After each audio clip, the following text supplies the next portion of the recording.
ఇప్పుడే జీ5 app download చేయండి. చూడండి మీ ఫేవరెట్ టీవీ షోస్ ఎప్పుడైనా ఎక్కడైనా. అసలు ఏం జరిగిందో మీరైనా ఉన్నది ఉన్నట్టు చెప్పండమ్మా. నా కోడల్ని అడిగితే ఏవో కథలు చెప్పింది.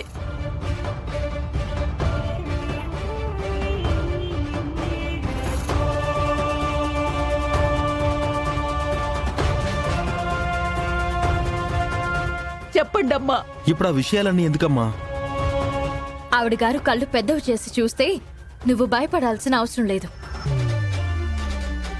నేనున్నాను కదా, భయపడకుండా చెప్పు. నేను తాతయ్య భోజనానికి కూర్చున్నాం. అప్పుడు కావేరి ఆంటీ వచ్చి కావాలని పెద్ద గొడవ చేసింది. కావేరి!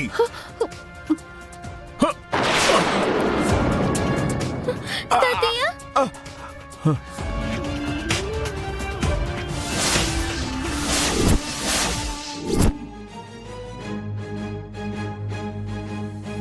అంత రాత్రి సమయంలో చిన్నపిల్ల బండి మీద నారాయణరావు గారిని తోసుకుంటూ వచ్చి మా కంట పడింది. రాత్రి మేం అడిగినప్పుడు నువ్వు చెప్పిన దానికి ఇప్పుడు మేం విన్నదానికి ఏవైనా సంబంధం ఉందా? నువ్వేం అడగవేంట్రా? వాడు అడిగేవాడే అయ్యుంటే మన బతుకులు ఇలా ఎందుకుండేవి శాంత?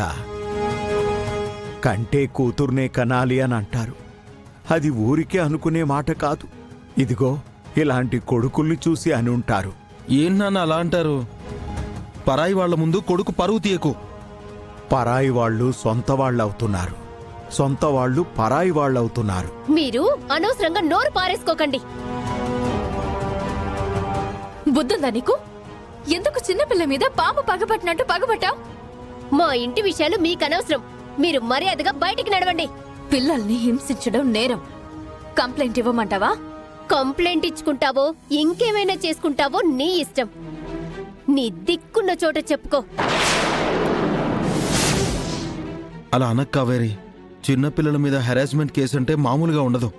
ఇలాంటి బెదిరింపులకు భయపడది కావేరి. భయపడదంట. మీ ఆవిడ మీద కేసు పెట్టమంటారా మాధవ్ గారు?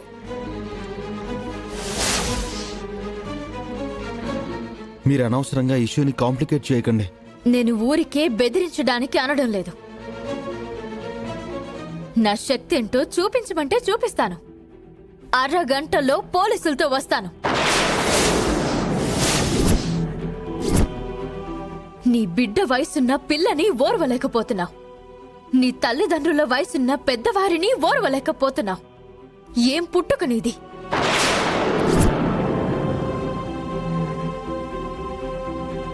నీ యవ్వనం కలకాలం ఇలాగే ఉండిపోతుందని అనుకుంటున్నావా? వయసు పైబడిన తర్వాత నీ జీవితం చక్కగా వెళ్ళిపోతుందని అనుకుంటున్నావా? కర్మ ఎవ్వరిని వదిలిపెట్టదు. అది గుర్తుంచుకో.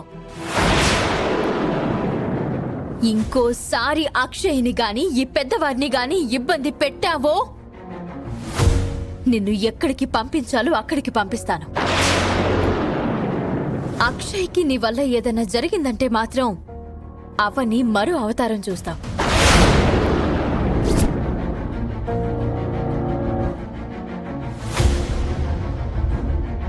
అక్షయ, తాతయ్యని లోపలికి తీసుకెళ్ళు. మందులు టైంకి వాడించు, సరేనా?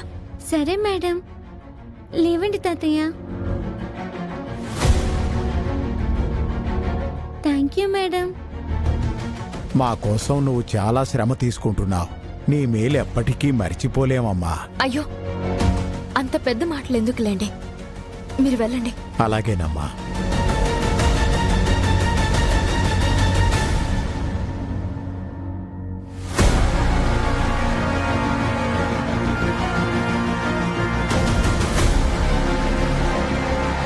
ఇక తమరు బయలుదేరండి. ఫస్ట్ అండ్ లాస్ట్ వార్నింగ్ ఇది.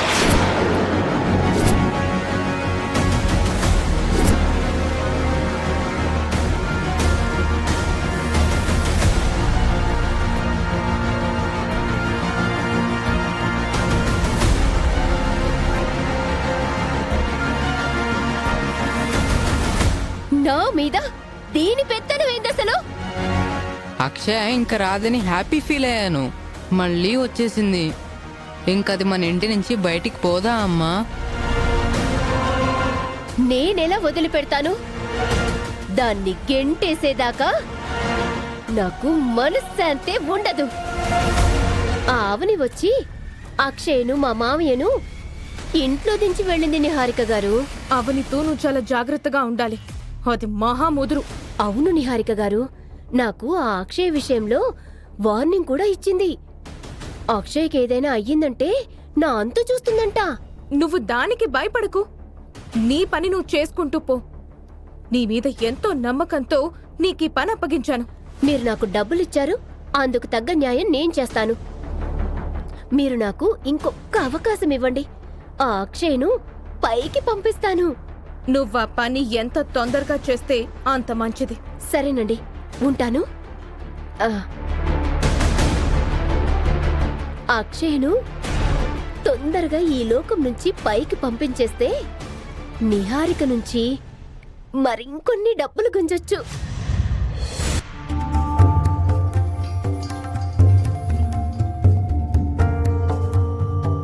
ఆనాడు జరిగినవేవో జరిగిపోయాయి. మళ్ళీ ఇంతకాలానికి అవని చిన్న కోడలుగా ఇంట్లో అడుగు పెడుతోంది.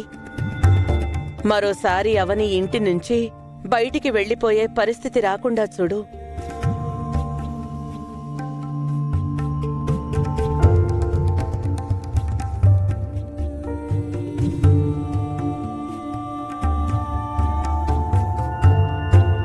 ఈవిడ హడావిడ ఎక్కువైపోయింది.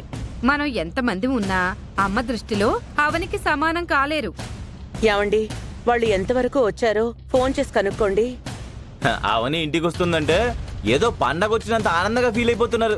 విలువలతో కూడిన మనిషి కాబట్టి మాకు అవని రాక పండగలానే ఉంటుంది కృష్ణ.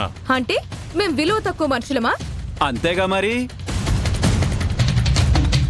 నువ్వాగవయ్యా బాబు. అవని పల్లెటూరులో అమ్మవారి ప్రసాదం చేసింది కాబట్టి ఇక ఈ ఇంట్లో మళ్ళీ పూజలు మొదలవుతాయి. అవని వల్ల నాకు కళ్ళొచ్చే మార్గం దొరికితే బావుండు. అవని రాకతో మళ్ళీ మన ఇంట్లో ఎన్ని కురుక్షేత్ర యుద్ధాలు జరుగుతాయో ఏంటో. అదిగో కారు శబ్దం వచ్చింది. వచ్చేసినట్టున్నారు.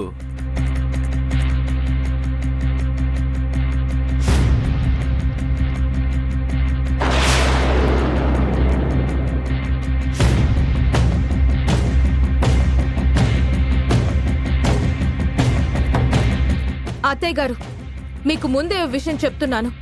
అవనిని మీరు నెత్తిన పెట్టుకోండి, పర్వాలేదు. మా నెత్తిన మాత్రం పెట్టకండి. మా విలువ మాకు లేకపోతే ఊరుకునేదే లేదు. ఎవరి విలువ వారికి, ఎవరి గౌరవాలు వారికుంటాయి.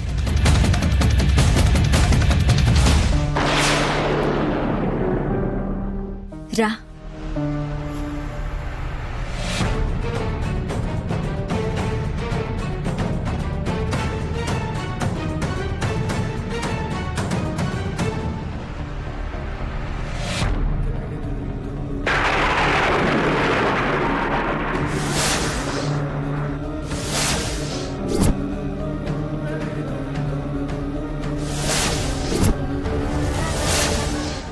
జీ5 యాప్ డౌన్లోడ్ చేసి అన్ని ఎపిసోడ్స్ పూర్తి ఉచితంగా చూడండి.